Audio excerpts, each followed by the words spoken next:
This is MTG Burgeoning, and in this video we are going to update and upgrade our Wilhelt the Rotcleaver Zombie Tribal EDH deck.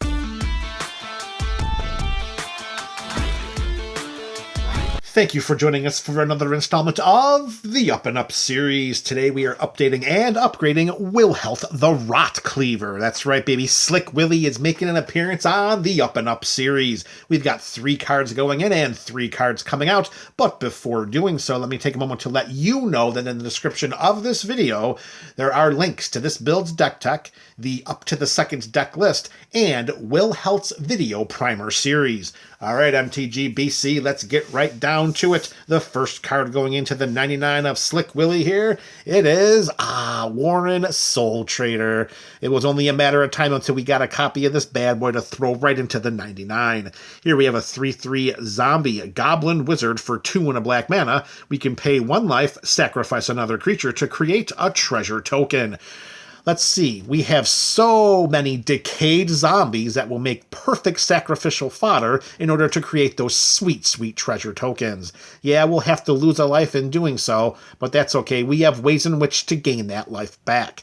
The way that we can, the main reason why we're putting Warren Soul Trader here is it is, in some instances, an almost free sacrifice outlet. As long as we have something that's gaining a life for us, at least 1 life each time we do sacrifice another creature, we're going to have the ability to continuously sacrifice creatures, and that's only going to help us in the long game, the mid game, and the short game.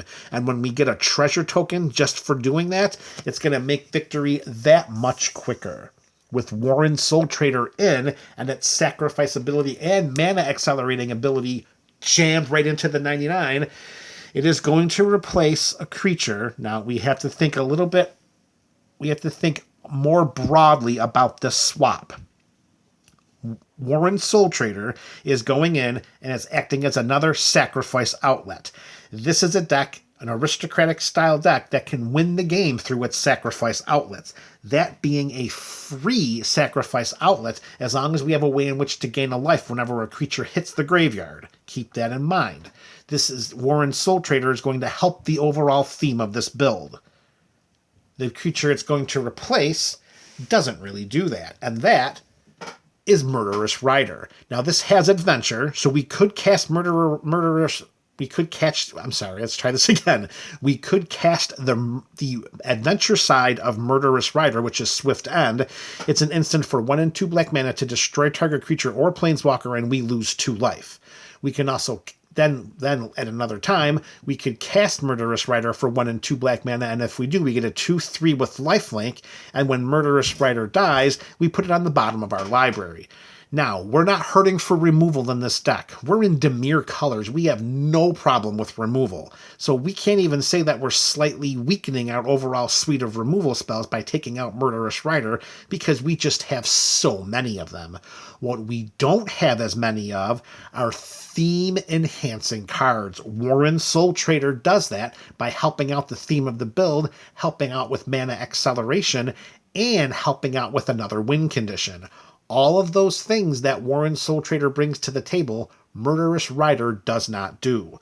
So what we're doing is we're identifying a card that, in a way, from a zombie and from a theme perspective, does not offer much to the overall theme or the overall tribal synergies. Yes, Warren Soul Trader doesn't necessarily say sacrifice another zombie, but its aristocratic ability, including the mana acceleration, is exactly what we're trying to do as a way in which to win in this game. So Murderous Rider is coming out as being identified as one of the weaker zombies or weakest zombie in the deck that we're, the theme that we're pushing, yielding to Warren Soul Trader. All right, card number 2 going into Slick Willy. That is Geralf the Fleshwright. Here we have another 2 and 1 color mana spell, except this isn't 2 and a black like Warren Soul Trader. This is 2 and a blue. We're getting a legendary human warlock. Whoa, tap the brakes here. Human warlock, this isn't a zombie. You know how MTG Burgeoning usually runs this tribal builds. If it's a creature, it has to be under the specific tribe or it does not gain entry into the 98 or 99. We do have the ability to bend that rule slightly if the abilities attached to the creature help the overall theme of the deck. And here we have it with Geralf. This 2/3 human warlock allows us that whenever we cast a spell during our turn, other than the first spell we cast that turn, we create a 2/2 blue and black zombie rogue creature token. We should have very little trouble casting more than one spell each turn. Our deck is lower on the mana curve, so we should be able to trigger Geralf's token creating ability every single time during our turn. Additionally, whenever a zombie enters the battlefield under our control, we put a +1/+1 counter on it for each other zombie that entered the battlefield under our control this turn. So imagine what we could do with that. We cast a zombie. That's the first spell of our turn. We cast another zombie. In casting that second zombie, we create the 2/2 blue and black zombie rogue creature token. That goes into play. The second zombie we cast comes into play with 2 +1/+1 counters on it because we had 2 zombies enter the battlefield before it did. Geralf is going to make our army of zombie tokens and zombies that much taller, and because of that, it gains entrance into the 99 of this Wilhelt deck. With it bringing a get tall and get wide mentality, it's going to replace Undead Alchemist. Now, Undead Alchemist, under the right type of build, could be game-ending. Here we have a zombie. It's a 4/2 for 3 and a blue mana. If a zombie we control would deal combat damage to a player, instead that player mills that many cards.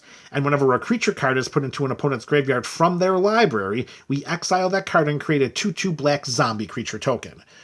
All right, so note, no combat damage is being dealt by zombies on our side of the battlefield when Undead Alchemist is in play on our side of the battlefield. Note that right away. We are going to send these zombies into combat as a way in which to win. We're milling our opponent's cards. Sometimes that's going to help them, so that hurts Undead Alchemist's validity for being in the deck at all times. Sometimes our opponents want to have their libraries milled.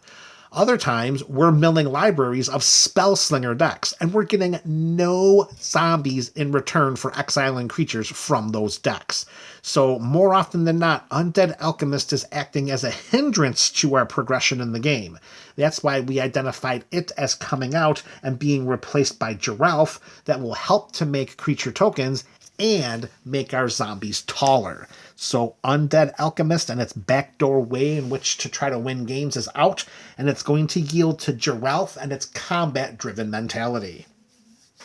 All right, MTG BC, we got one more card going in here today, and that card is Grim Servant. All right, here we have a zombie warlock. It is a 3/2 for 3 and 1 black mana, and it has menace. Gotta love a little bit of evasion. When Grim Servant enters the battlefield, we search our library for a card with mana value less than or equal to our devotion to black, reveal it, put it into our hand, shuffle, and then we lose 3 life. Our devotion to black is factored by counting the number of black mana symbols and permanents we control.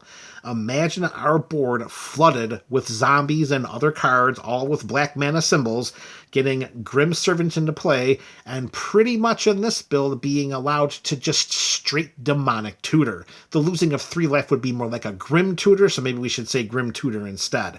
And also note, with the ability to get this into our graveyard and back onto the battlefield with so much ease, it's almost disgusting. We could basically find anything and everything we need just by getting Grim Servant back onto the battlefield from the graveyard.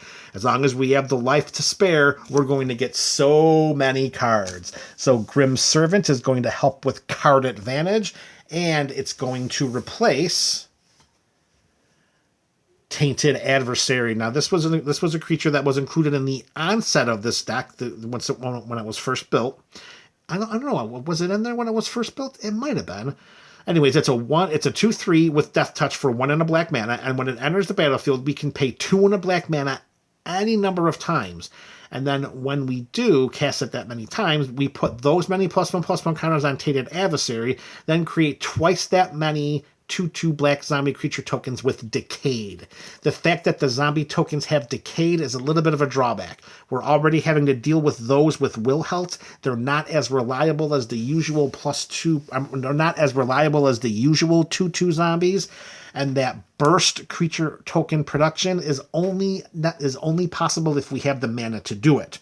With Grim Servant, we have the ability to just go through our library and find whatever card or cards we need. When it comes into play, get it from the graveyard, put it back into play. That's going to help us so much more than what Tainted Adversary can do. Those are my contentions, and you'll let me know in the comment section below whether these calls were the right ones. This is MTG Burgeoning, your channel for all things Magic.